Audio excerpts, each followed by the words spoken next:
Assalamualaikum warahmatullahi wabarakatuh.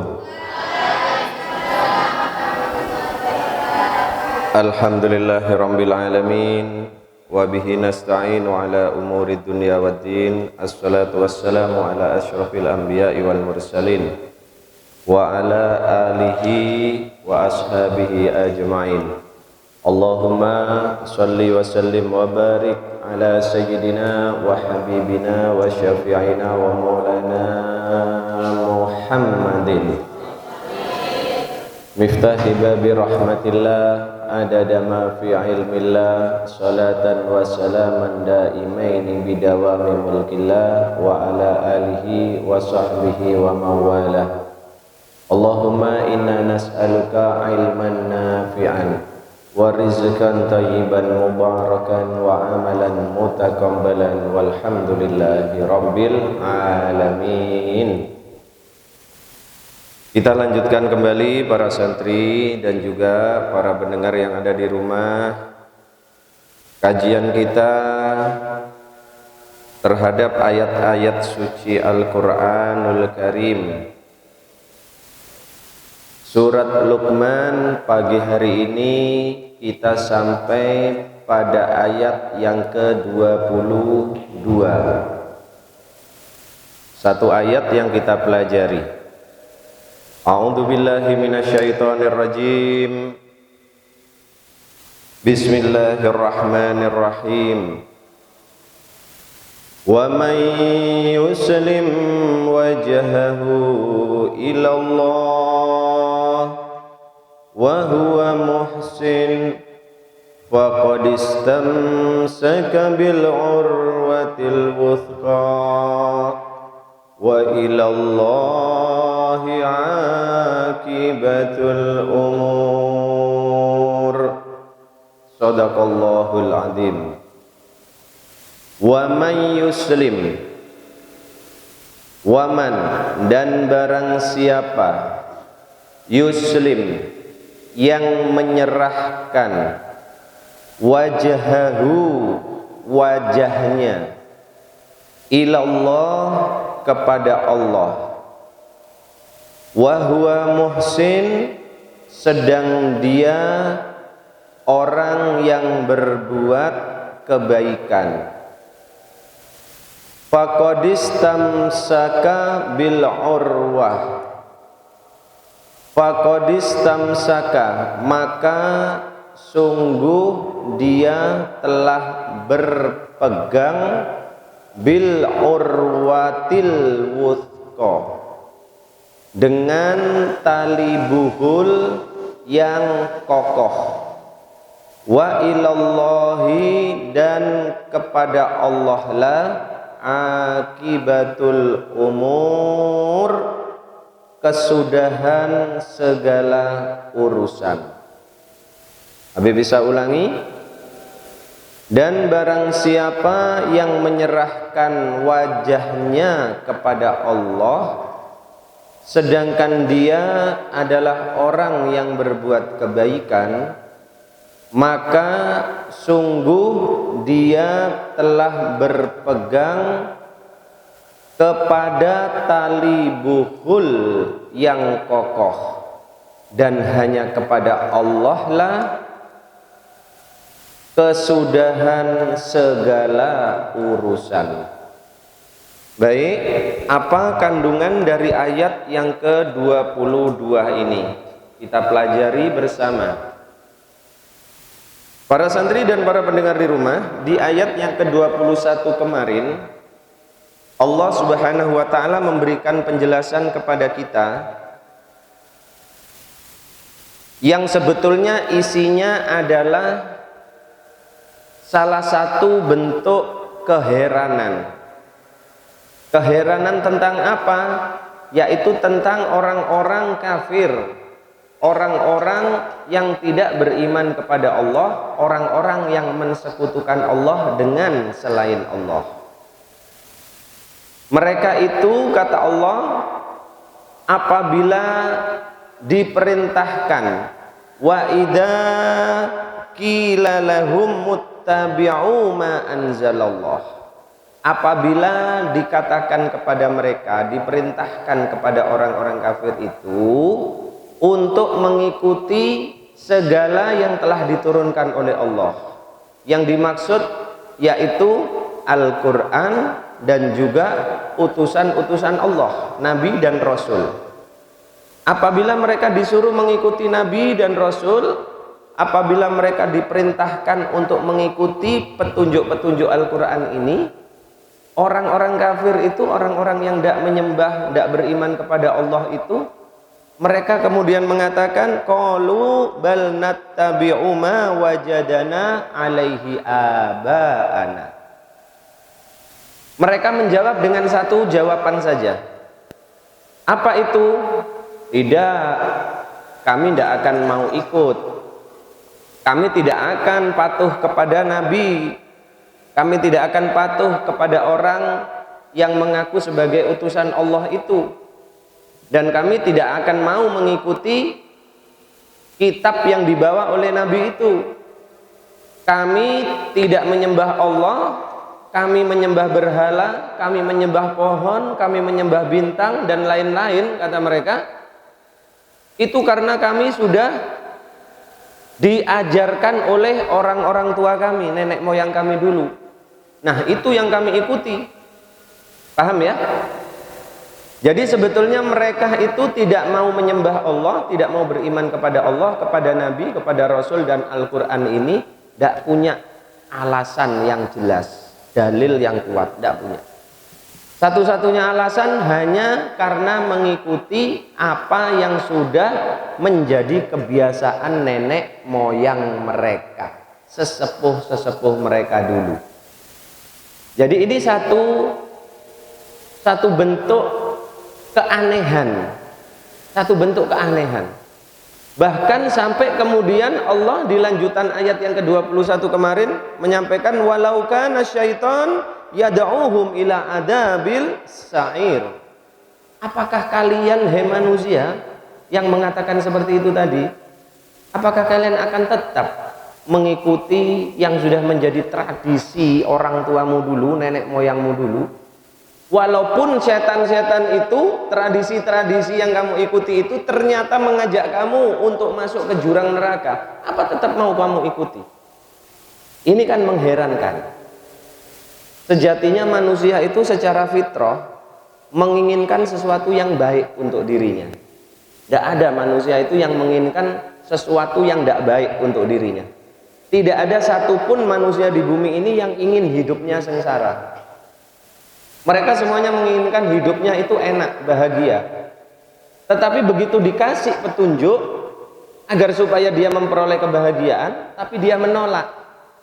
Nah, menolaknya ini tidak menggunakan alasan yang tidak berdasarkan kepada dalil nakli Al-Quran, bahkan dalil akli saja nggak nyampe.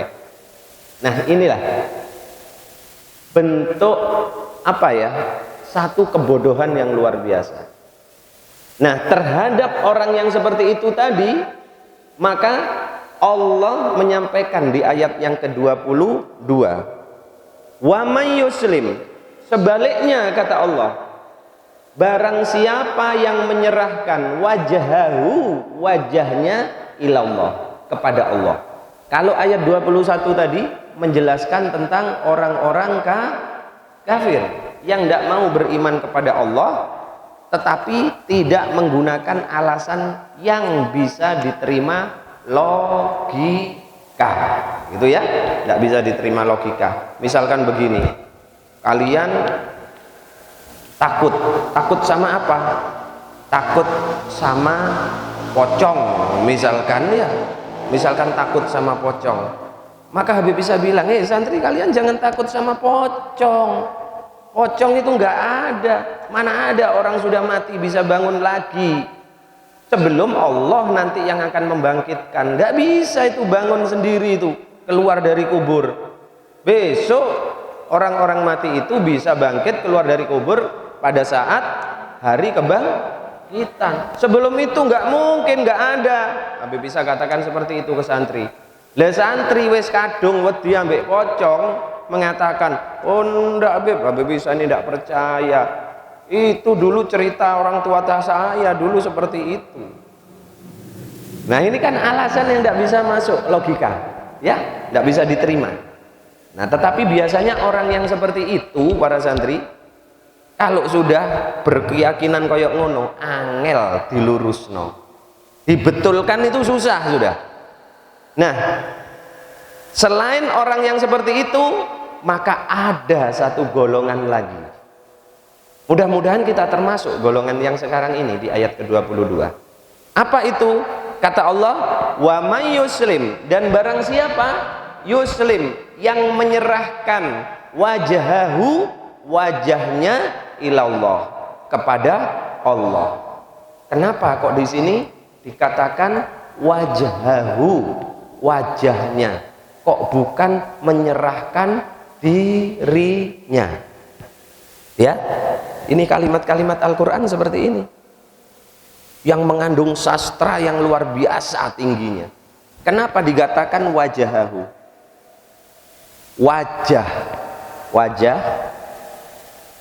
Wajah itu adalah bagian tubuh manusia yang paling mulia. Coba perhatikan. Kalau misalkan kepalanya Habib Isa ini dipotong, ya, dipotong. Kemudian mulai dari leher sampai kaki dibuang di tempat yang jauh. Kepalanya Habib Isa yang dipotong tuh ditinggal di sini. Suatu saat kalian kok melihat, loh, ada kepalanya Habib Isa tok. Kira-kira kalian bisa mengenali enggak itu kepalanya siapa? Bisa mengenali enggak? Bisa mengenali kepalanya Habib Isa itu karena apa? Karena kalian tahu, oh ini wajahnya Habib Isa ini, berarti ini kepalanya Habib Isa ini. Paham dong?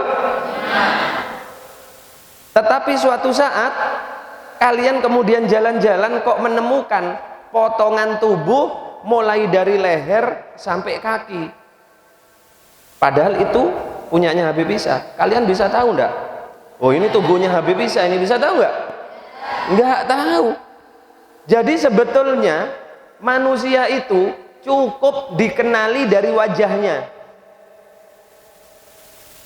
Cukup dikenali dari wajahnya. Kalau sudah wajahnya ini dikenali, maka mau terpisah dari badannya, kita tetap akan mengenali orang tadi. Paham enggak ya? Paham ya? Nah, jadi wajah inilah yang mewakili seluruh tubuh. Maka Allah menyampaikan di sini, dan barang siapa yang menyerahkan wajahnya, bukan menyerahkan dirinya. Karena apa? Kalau wajahnya saja sudah diserahkan kepada Allah, pasti seluruh tubuhnya juga akan ikut diserahkan kepada Allah. Berarti maksudnya apa kalimat ini? Maksudnya adalah wa may yuslim wajhahu ilallah. Maksudnya adalah berserah diri secara total kepada Allah. Ada satu golongan manusia lagi, kata Allah, kalau yang kemarin itu golongan orang-orang yang ingkar kepada Allah, yang kufur kepada Allah. Tetapi yang golongan ini, manusia-manusia ini, kata Allah, yuslim, menyerahkan wajahahu, wajahnya, dirinya, ilallah, kepada Allah secara total. Maksudnya manusia yang menyerahkan dirinya kepada Allah secara total itu bagaimana? Bagaimana menyerahkan dirinya secara total itu kepada Allah? Bagaimana pengertiannya? Yang pertama, beriman kepada Allah. Beriman kepada Allah dengan keimanan yang mantap. Ini dengarkan. Beriman kepada Allah dengan keimanan yang mantap. Bil lisan, dengan lisan, kemudian diyakini dalam hati dan dilaksanakan dengan arkan. Ini keimanan yang secara totalitas kepada Allah. Enggak setengah-setengah, tidak setengah-setengah. Kemudian yang kedua apa pengertiannya? Berserah diri kepada Allah, menyerahkan wajahnya kepada Allah. Setelah dia beriman, maka tunduk, patuh terhadap perintah dan aturan Allah. Baik, dengarkan di sini para santri. Seorang yang kemudian beriman secara total kepada Allah, maka setelah dia menyatakan betul-betul beriman, sebagai bentuk manifestasi dari keimanannya, bukti dari keimanannya, maka orang itu akan tunduk patuh terhadap perintah-perintah Allah dan juga aturan-aturan Allah. Di sini perhatikan, ini penting kalian pahami. Ada sebahagian manusia, dengarkan, ada sebahagian manusia saat ini mereka mengatakan Islam itu agama yang ribet, Islam itu agama yang ruwet. Ada manusia yang mengatakan seperti itu. Loh, kenapa kok mereka mengatakan Islam ini agama yang ribet? Karena di dalam agama Islam itu terdapat banyak aturan-aturan. Ada sebahagian manusia yang mengatakan seperti itu. Ada manusia yang menganggap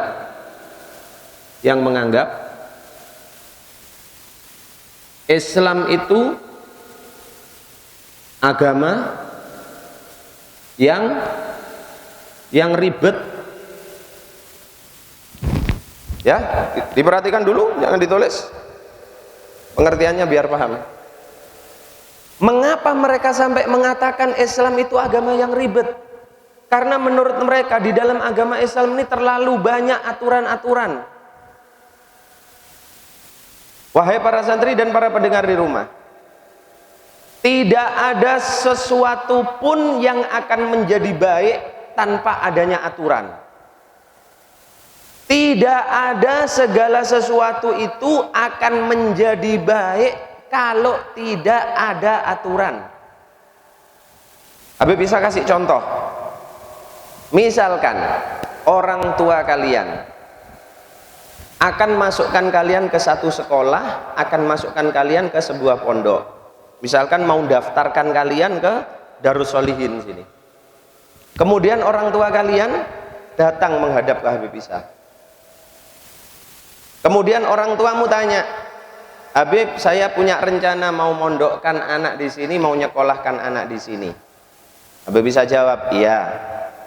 Kemudian orang tuamu tanya, Habib, seragamnya di pondok nanti pakai seragam seperti apa? Maka Habib Isa jawab, bebas. Mau pakai batik boleh, mau pakai warna biru boleh, pakai warna merah boleh, bebas. Orang tuamu tanya lagi, loh kalau seragam di sekolahnya Habib, seragamnya apa? Oh bebas. Mau pakai sarung silahkan, mau pakai daster nggak dilarang. Ya, orang tua masih tanya lagi. Kemudian Habib, kalau waktu jenguk itu kapan aturannya Habib? Oh bebas. Sampean bisa lihat anaknya sampean, terserah mau sore boleh, Habis maghrib boleh, jam 12 malam juga boleh, silahkan. Ya. Kemudian orang tuamu tanya lagi, "Loh nanti Habib, kalau makannya anak saya bagaimana?" "Oh bebas. Anak mau makan boleh, ndak makan ya ndak apa-apa."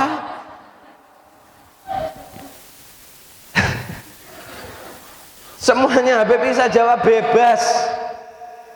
Loh kalau gitu biayanya berapa Habib? Lah kalau biayanya ini 1 bulan 1 juta.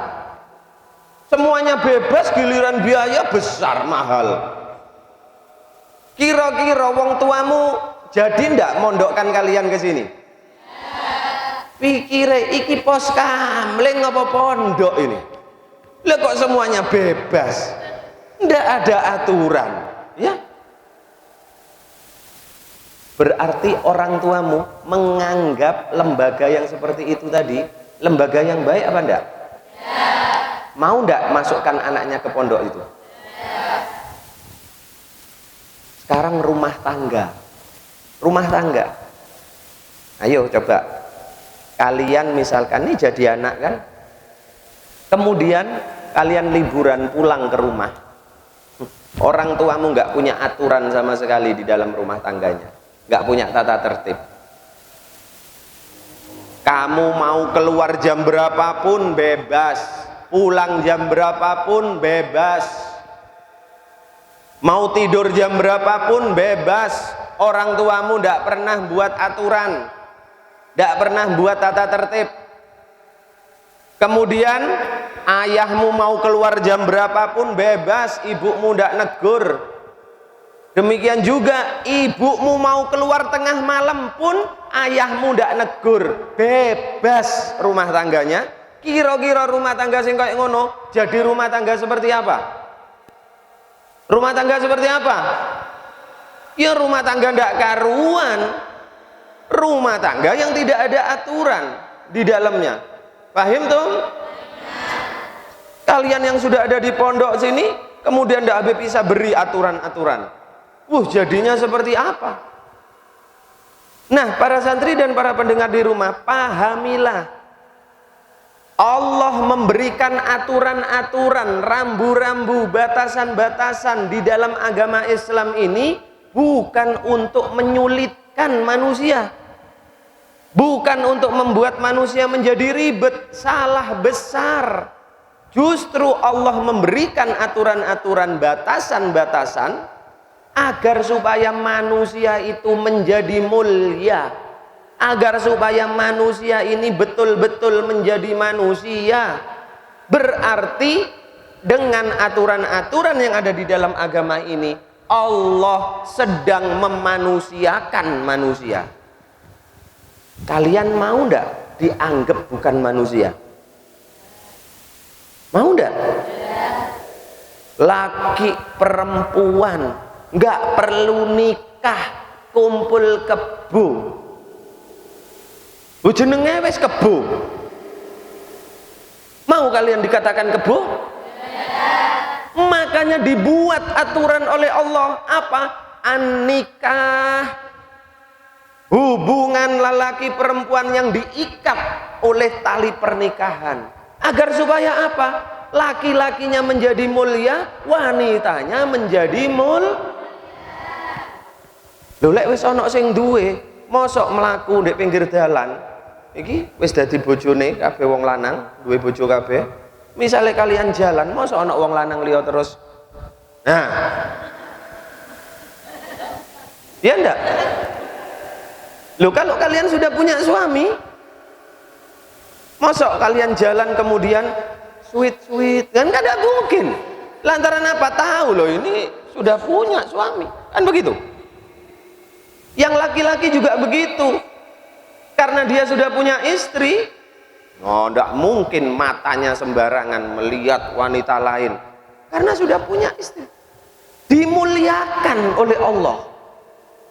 Coba kalau kalian kumpul yang namanya kebo itu, kumpulnya sama kebo, tapi masih tetap mau dinamakan manusia, ya. Lah terus kalian punya anak, lu terus anaknya siapa itu? Ya anaknya kebo. Ya anaknya kebo, bukan anaknya manusia. Wong namanya saja kumpul kebo. Jadi namanya anak kebo, bukan anak manusia. Lo Islam tidak seperti itu, diatur oleh Allah sehingga seorang anak yang lahir dari rahim seorang wanita jelas nasabnya, sopo ibuke, sopo bapake jelas. Coba kumpul kebo, bingung bapake sing endi, bingung. Ibunya saja bingung, apa meneh anake, endi bapakku, saking akeh. Ya, wanita yang seperti itu mulia enggak? Ya. Anak yang lahir seperti itu menjadi anak yang mulia enggak? Ya. Islam justru mengatur itu. Artinya apa? Allah memanusiakan manusia. Jadi sungguh sangat salah kalau ada yang mengatakan Islam itu agama yang ribet. Enggak, yang buat ribet dirimu sendiri. Aturan Allah enggak Wah, Habib Isa iki ribet aturannya di pondok. 4 harus bangun. Sudah harus ke masjid. Nanti kalau kajian ngantuk kasih hukuman. Enggak ribet, sing ribet awakmu dhewe. Lho kok gitu Habib? Lho iya, aturannya jam 10 malam sudah waktunya tidur, kamu jagongan sampai jam 12. Itu kan meribetkan dirimu sendiri. Ngantuk-ngantuk ini kan ya. Akhirnya kelihatan mulia enggak? Enggak, kelihatan mulia ya apa, menarik aja enggak. Coba penampilanmu seger, kan menarik. Yang melihat itu seneng. Lelek matanya ngene-ngene ya menarik blas. Jadi sebetulnya Habib Isa membuat aturan di sini itu, di pondok itu untuk apa?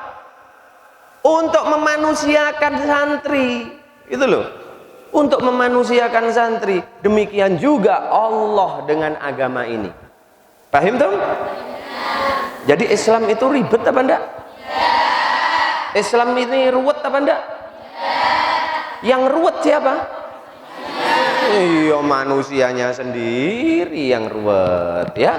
Nah, kemudian yang ketiga, yang dimaksud berserah, menyerahkan wajahnya, dirinya secara total setelah menyatakan beriman kepada Allah, tunduk patuh kepada perintah dan aturan-aturan Allah. Yang ketiga apa?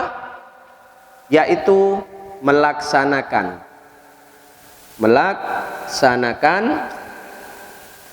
segala sesuatu hanya untuk Allah, hanya untuk Allah.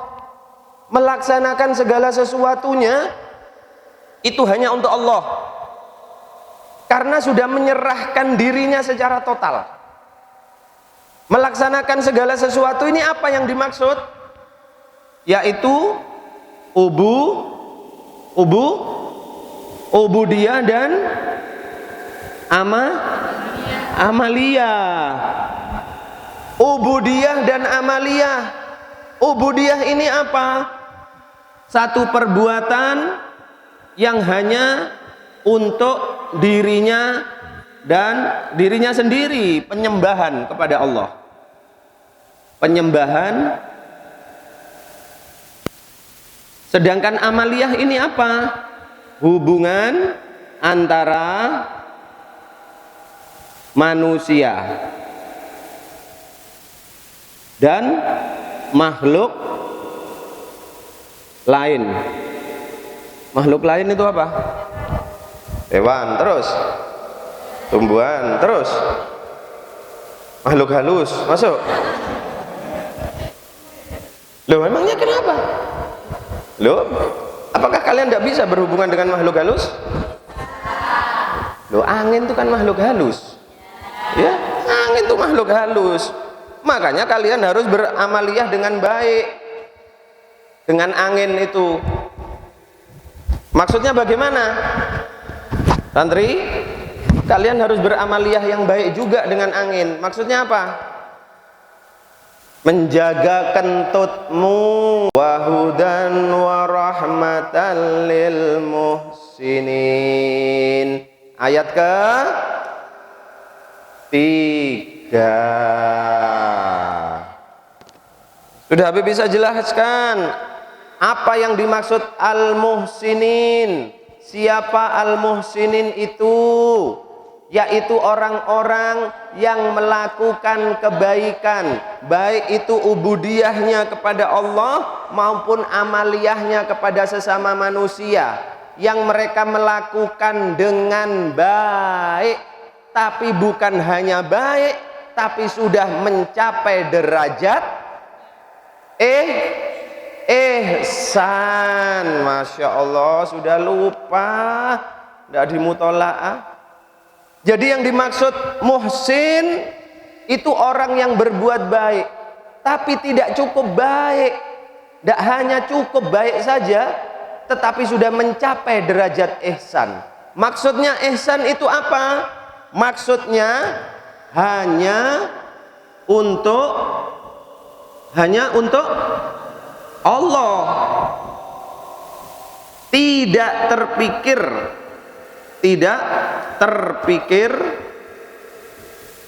sedikit pun untuk selain Allah. Berarti orang yang seperti ini orang yang bagaimana? Ikhlas. Jadi muhsin, ini perhatikan, kalau kita ingin tergolong, ini perhatikan para santri, tergolong orang yang faqadistamsaka bil urwatil wuthqa. Kalau kita ingin tergolong orang-orang yang telah berpegang kepada tali buhul yang kokoh, maka berarti kita pertama harus yuslim wajhahu ilallah, harus kita serahkan diri kita secara total kepada Allah. Yang kedua, kita harus tergolong muhsin, melakukan segala sesuatu jangan pernah diniatkan untuk selain Allah. Sholat niatkan hanya kepada Allah, hafalan niatkan hanya untuk Allah, qiraatul Quran niatkan hanya untuk Allah, pujian baca sholawat niatkan hanya untuk Allah, jangan pernah diniatkan untuk manusia. Kalau masih kita punya niat kepingin dipuji oleh manusia, kepingin dilihat oleh orang lain, berarti kita masih belum seperti ini. Muhsin belum. Jadi hanya satu-satunya tujuan hanya Allah. Manusia bagaimana Habib? I don't care. Ya, I don't care. Aku nggak peduli dengan penilaian manusia. Kamu mau mengatakan diriku baik, alhamdulillah. Kamu nggak mengatakan aku ini orang baik, terserah kamu. Aku nggak peduli dengan penilaianmu semua. Bagiku yang penting adalah penilaian dari Allah. Aku nggak perlu penglihatan mata kalian. Yang aku perlukan, aku dilihat oleh Allah. Aku nggak perlu rasa cinta kalian, rasa sayang kalian, rasa kagum kalian. Yang aku butuhkan hanya cintanya Allah, sayangnya Allah, dan kagumnya Allah. Itu muhsin, ya. Kita termasuk nggak? Waduh si an, masuk. Oh, disuruh hafalan aja karena takut dapat hukuman kalau ndak hafal. Ya, coba. Habis bisa ndak ngimami subuh, ya banyak yang ndak jamaah. Lu kan berarti sholat subuhnya karena Habib bisa ngimami, Habib bisa ndak ngimami, bablas semua. Ayo, ya benda. Muhsin siapa? Muhsin alatas. Nah, kemudian para santri, apa keuntungannya kalau kita sudah yuslim wajah, telah menyerahkan diri kita kepada Allah secara total, berserah diri kepada Allah? Apa yang akan terjadi pada hidupku, aku serahkan kepada Allah. Kalau Allah kemarin memberikan sesuatu kepada diriku, tetapi hari ini Allah mencabut, maka aku ikhlas, aku ridho. Kata Jalaluddin Ar-Rumi, wahai manusia, jangan engkau sedih pada sesuatu yang hilang dari dirimu, karena suatu saat Allah akan mengganti dengan wujud yang lain. Jadi santri kalau putus sama pacar, punya pacar putus, ojo nangis.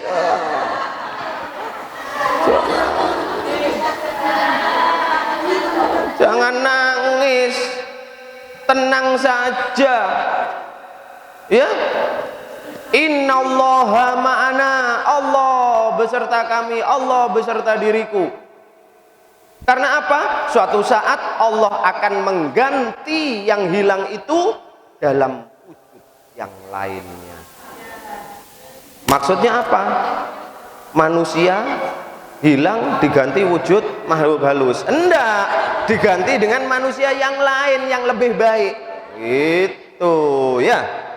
Nah, baik. Apa ini keuntungannya? Menyerahkan diri kepada Allah dan kemudian berbuat ihsan, berbuat baik, ikhlas, semua perbuatan itu semata-mata demi Allah. Keuntungannya apa sih? Maka kata Allah, orang yang seperti itu faqadistamsaka bil urwatil wuthqa. Sungguh orang yang seperti itu dia telah berpegang pada tali buhul yang kokoh. Buhul itu apa ya? Tali buhul itu? Tali buhul tuh ini. Ini ada timbo, ya, timbo misalnya. Nah, tali ini kan ada talinya ini kan, untuk pegangan tangan, ya. Itu namanya tali buhul. Nah, jadi kalau ada timbo air kan ada pegangannya itu. Nah, untuk pegangan tangan itu namanya buhul, tali buhul. Nah, kalau kita sudah melakukan dua ini, para santri dan para pendengar di rumah, berserah diri kepada Allah secara total, kemudian kita melakukan segala perbuatan kita di dalam kehidupan ini, baik ibadah kepada Allah maupun amaliyah terhadap sesama manusia, semata-mata kita hanya berharap ridho Allah, tidak mengharapkan pujian dari manusia. Maka kalau kita sudah seperti itu, kita berarti telah berpegang teguh pada tali yang sangat kuat, yang sangat kokoh, yang tali itu tidak akan pernah putus. Ibaratnya kalian sedang mendaki gunung, kemudian kalian menggunakan tali bantuan. Pada saat kalian terpeleset, maka karena tali itu tali yang kokoh, maka tidak mungkin kalian akan sampai terjatuh ke dasar jurang, karena talinya kokoh, kuat. Tapi kalau talinya metel, maka tubuhmu akan terjerembab sampai ke dasar jurang. Tapi karena faqadistamsaka bil urwatil wuthqa, karena telah berpegang teguh pada tali yang kuat, maka saat kita terjatuh, kita tidak akan terjatuh sampai ke dasar jurang yang akan menghancurkan diri kita. Lalu bagaimana? Maka Allah akan menarik kembali kita dari dalam jurang tadi, akan dientaskan, diselamatkan oleh Allah. Maksudnya apa? Pada saat kita mendapatkan kesulitan dalam hidup, pada saat kita mendapatkan ujian dalam kehidupan kita, maka saat itu Allah tidak akan membiarkan diri kita terjatuh sampai ke dasar, tetapi Allah akan selalu menyelamatkan kita. Segala kesusahan akan diselesaikan oleh Allah, segala kesumpekan problem kita akan diberikan jalan keluar oleh Allah. Mantap nggak? Mantap nggak? Berserah diri kepada dan melakukan perbuatan baik. dengan ikhlas, ihsan. Gak usah khawatir. Butuh rezeki, kasih rezeki oleh Allah. Ya, butuh nilai baik, dikasih nilai baik oleh Allah. Butuh pasangan hidup, didatangkan pasangan hidup oleh Allah. Nggak usah khawatir, ya. Pingin lulus, dilancarkan oleh Allah. Pingin medot pondok nggak sampai selesai, ya rugi, ya rugi. Nah, jadi inilah para santri dan para pendengar di rumah, ayat ke-22. Inti dari ayat ini adalah apabila kita ingin mendapatkan urwatil wuthqa, tali buhul yang kokoh yang bisa kita pegang seterusnya, maka kita harus melakukan yuslim wajhah, kita berserah diri kepada Allah, dan yang kedua, kita melakukan perbuatan-perbuatan baik semata-mata hanya karena Allah. Paham tum?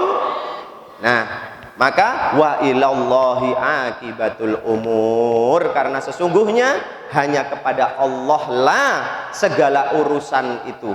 Muaranya kepada Allah. Yang ngasih masalah Allah, yang menyelesaikan masalah Allah. Yang ngasih rezeki Allah, yang mencabut rezeki juga Allah. Yang ngasih nyawa Allah, yang mencabut nyawa juga Allah. Jadi berserah dirilah hanya kepada Allah. Fahim tum? Bisa dipahami? Baik, mudah-mudahan manfaat. Ayat ke-23 akan kita lanjutkan insyaallah besok pagi. Wallahu a'lam bissawab. Bismillahirrahmanirrahim. Allahumma salli wa sallim wa barik ala sayyidina Muhammad wa ala ali sayyidina Muhammad. Allahumma inni ista'udatuka ma 'allamtanihi fardudhu alayya inda hajati ilaih. Wa sallallahu ala sayyidina Muhammadin wa ala alihi wa sahbihi wa sallam. Walhamdulillahi rabbil alamin. Akhirul kalam. Wassalamualaikum warahmatullahi wabarakatuh.